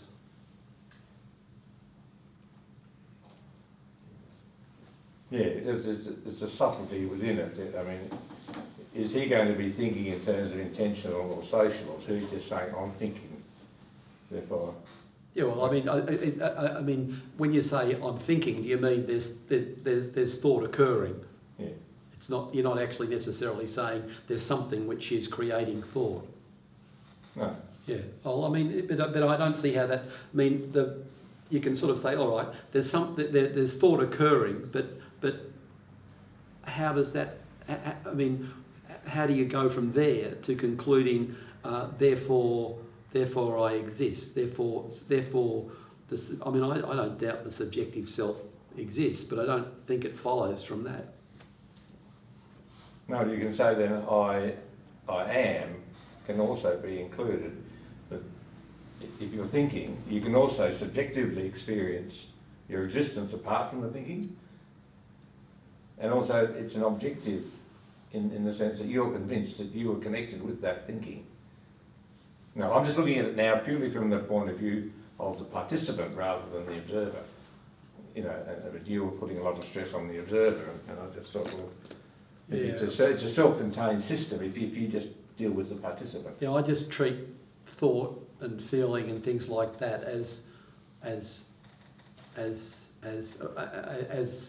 part of consciousness, as a part of they're a part of the field of subjective experience. And you know, I consider the subjective self as just another. It's a much more complex system, but it's just another component of consciousness. Yeah. It's not that, you know. That's why I was saying. Oh, sorry. Go on, anyway. Someone else want to go. Say, for the sake of argument, there's a pill which you can take, and this pill guarantees enlightenment. Okay? So you don't need to work for it. You don't need to go through several lives. You don't need to be reincarnated and hop off the wheel of birth and rebirth. Or it just gives you enlightenment. It's kind of like a Buddha pill. Would you take it? Yes or no? How do I know that it produces enlightenment? For the sake of argument, how do you know that working on becoming a Buddhist will give you enlightenment, even if you don't believe that enlightenment exists? For the sake of argument, say that the pill would give you enlightenment. Would you take it? Well, somehow or other I've been convinced that it's going to produce. I'll use the word nirvana if you don't mind. Yes, I mean, you know, as a hypothetical, but I mean, how can you possibly know that? It seems extreme. I mean, that was obviously the, you know, that was the promise of the psychedelics, you know. You know, Okay, just the need to door's drop another perception. tab, man. But You the know, thing get, is- see the white light, and you're just about there. You know. Does it matter? Does it matter how you achieve this? I mean, like, No, If- you if go, it you go doesn't- for it any way you like. I mean, you know. so if it doesn't matter how you achieve enlightenment, then it doesn't matter if you're taking a pill, or that's an easy way instead of maybe the non-guaranteed way of like going the hard route. If you're guaranteed, Well, yeah, but I mean, I guess you're sort of, you're not. I mean, it's. I mean, are you accepting my theory that nirvana is the stopping or coming to stillness of the Freudian of the intentional self, the Freudian personality? sure, whatever it is. I could say, would you take a pill that would make you more moral? Or that, you know, would give you superpowers. I'm just wondering if nirvana comes down to a series of patterns, like everything else that we can observe and monitor in the universe. Do you think that you think it's something outside of everything that can be patterned? And when I say pattern, I mean, okay, that you can have an equation of like a series of bits to represent quantum states. You can have like a series of bits that represent like the shape of an asteroid or whatever, and you can model brain states. Well, we're getting to a stage where we can model nematode brain states. Do you think that nirvana would be then modelable? Well, In a neural net. detectable, yes. That's what I was claiming. I'm claiming that if the Freudian personality as a subjective phenomena has neural correlates, if we can build an accurate, complex neural correlation of it, right? Then, if somebody is claiming that they've achieved nirvana, then their neural net should be observably different from somebody who isn't. Sure. So if there was a software update that you could download and run against your brain. Right, and I see. You mean switch your current neural state to the state of nirvana sort of thing, and therefore achieve nirvana synthetically somehow. Yes. Yeah. Exactly. So in a sense that you knew the outcome. You knew what nirvana looked like because you've seen it through. You know the algorithm, what it looks like, and you know what a neural net looks like when it's got nirvana. After, you know, if it's guaranteed. Would you do? Yeah, I mean, but that's a hypothetical, and I don't think it's. I think that the. I mean, So I'm using understanding I don't think it's I don't think it's the way in which I'm using the word understanding is just common usage. It's not some exotic sort of notion. It's I really think that we have these two different ways of using the word understanding. We use it, say, I understand a sentence, which means that you reconstruct the meaning you reconstruct the meaning that was attached to that the person articulated into that sentence, right? That's one use. That's a sort of a simple sense of the word understanding. But another sense is to understand is to see is ontologically to see what kind of thing something is. Is it a material object? Is it a relationship? Is it a subjective experience? Is it a process?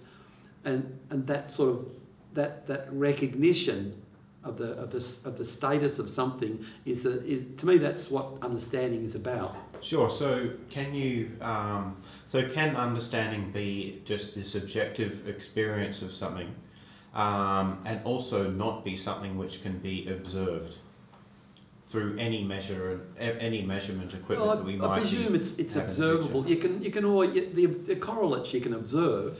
So presumably presumably, there'll be some sort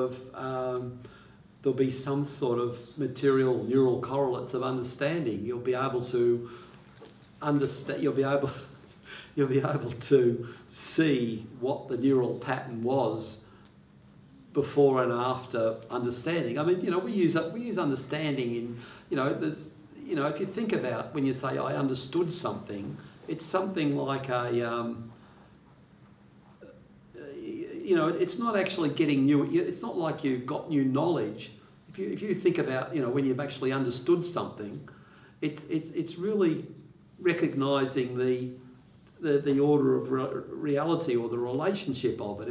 It's something that's there, and all of a sudden you see it. You do it with problems and things like that in physics and engineering, but in lots of other things as well. So would you say that Nirvana is a pattern that already exists, or that could exist, but it's just many people have not seen it yet? Well, the understanding, yes, the understanding which I'm postulating is the basis of Nirvana is something that anybody can have. I certainly haven't had it, but it's if you might suddenly see that that the intentional self really is limitation and division. I want to add something here. Back in the 70s, 80s, there were a lot of these missions coming out to transcendental meditation and divine light. And I found one of the things, actually, they were quite honest about making use of the body systems as aids to their particular systems. The divine light were quite open about how they would actually force the eyeballs back, and that would produce a light sensation. That was physiological. And the TM people and some of the others were putting a lot of stress on stimulating serotonin in the pineal gland. Ways to stimulate that to increase the serotonin, which it has quite an impact then on the system. And so at that stage they were very open about making use of the physiological, natural stimulants, and you're just replacing that now. I'm doubtful about it. I mean, there's obviously stories about Ram Dass, I think he was in India or something or other, giving acid to some of the gurus to see how they reacted to it, and they said, "Oh yeah, that was good. Give us some more." I'm talking about natural things. But I don't think. That's what I'm saying though. It doesn't matter whether it's a subjective process. I mean, even more unlikely that some sort of pharmaceutical or something like that will, because I'm saying that if it's essentially if it's understanding, if you've got this fragmented, accumulated, intentional self, and the way that it comes to a stop is when it sees that limitation, it sees that it's fragmented, and that its ability to see the world is blinkered, and its action is hobbled. If that's actually what's required for this, I mean, it's sort of like we talk about the Freudian personality, but in some ways they're just categories, if you want. They're just ways of categorising subjective experience and reactions. Sorry. I was just going to say that generally I would think that arriving at Nirvana would always put you at odds with the government. I don't see why. I'm not sure. And on top of that, I would say that reaching Nirvana would make you very lazy.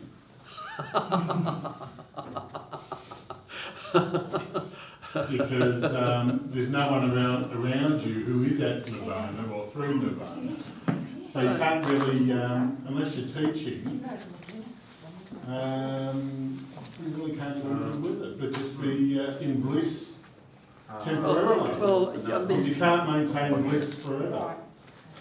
I mean, I did try to extrapolate to, you know, something of what I thought the experience would be like. I don't think it's, yeah, there's a, you know, I don't think it's not a, I don't think it's blissful in that sense. I think it's like a, I mean, yeah, I don't think it's very. I mean, I can only. No. It's almost. It's like, you know, you're sort of saying, oh, it's bliss, but no, it's bliss and horror. And horror. Yeah, moment by moment. Yes. And I mean, if you can imagine, you know, like you're seeing the world, not through your sort of your jaded way you see things normally, but if you're seeing it perhaps the way a child sees it. But a child accumulates experience, right, and eventually becomes an adult like us. But isn't the whole thing just a reversion to the tabula rasa form? Well, it's yeah, in a sense, that's what I was saying, that it's a bit like... Which we lose when we grow up? Well, we just get that back in a bigger way? It's like we're like, you know, a child's like paper, it's a white paper, but impressions form on it. Yes. Whereas the Buddhists have this notion of the mirror mind, where the mirror, this is how I understand it, the mirror, you know, everything is reflected in the mirror, but nothing, there's no impression left on the mirror. The dark mirror?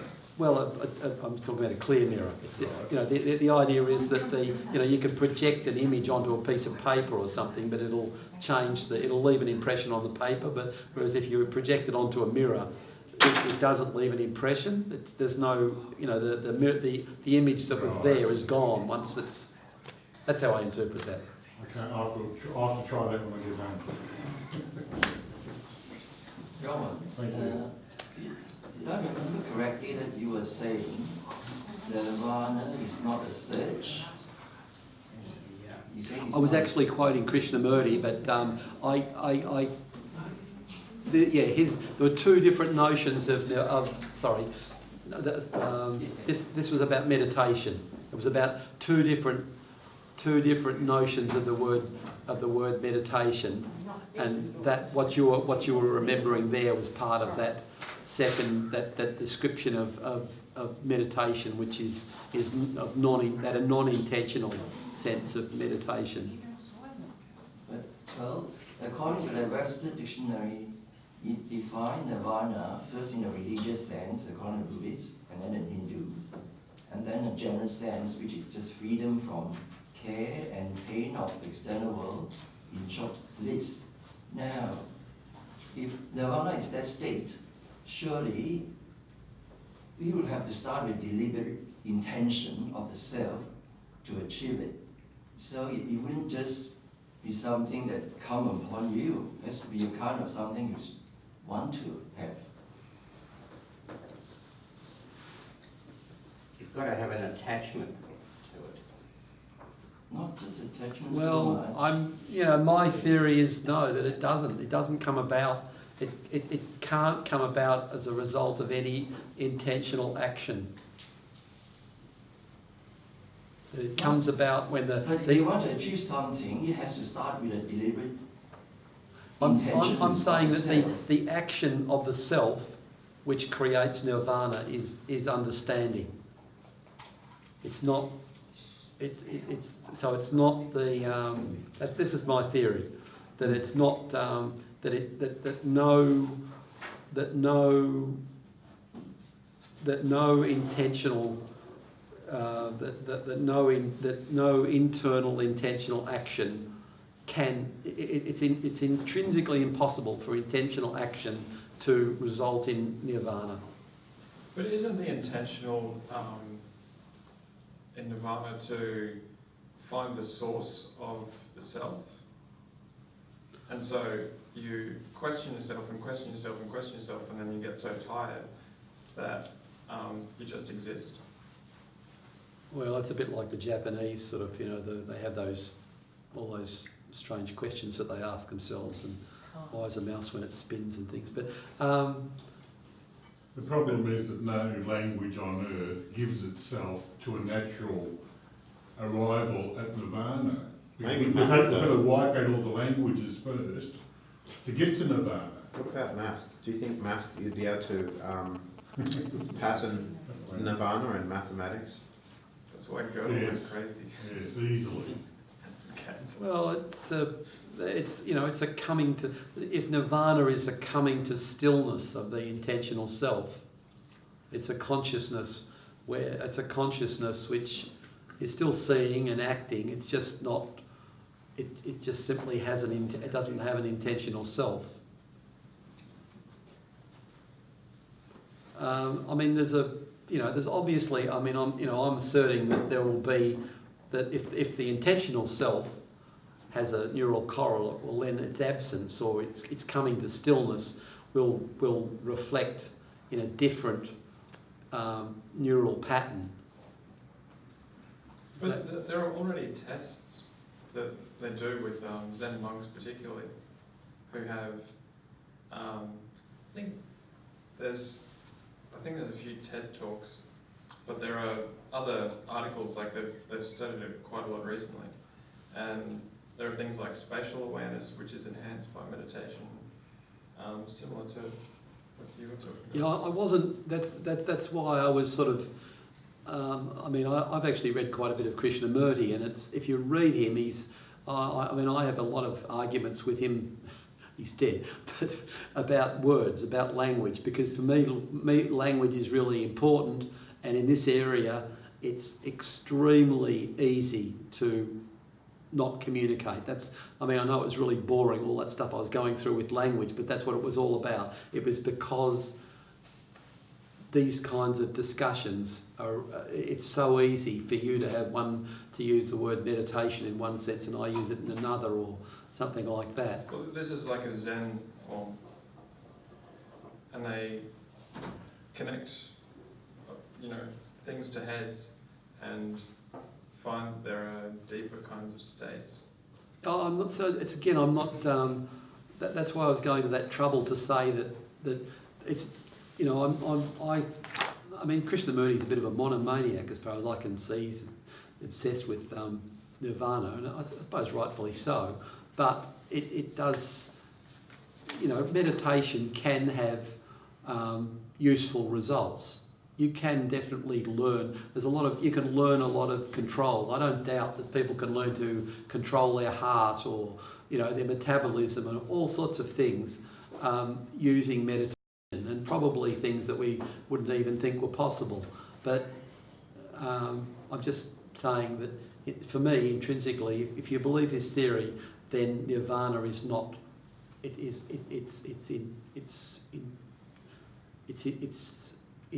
cannot be achieved by meditation in that sense.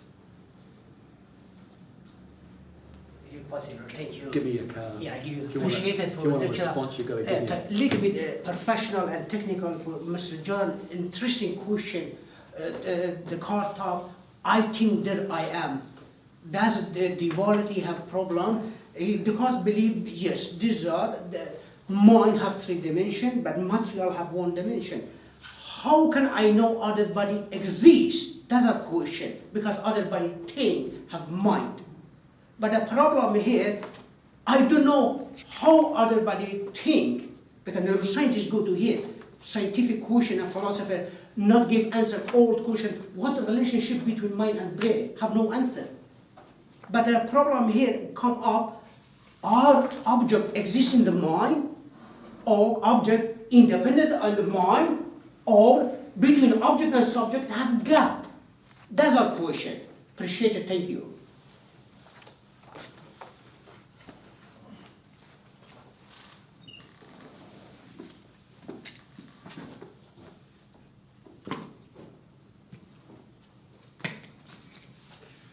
Well, you've got. I mean, there's external objects, right? And then you can have subjective feelings and thoughts and things like that, right? Gap.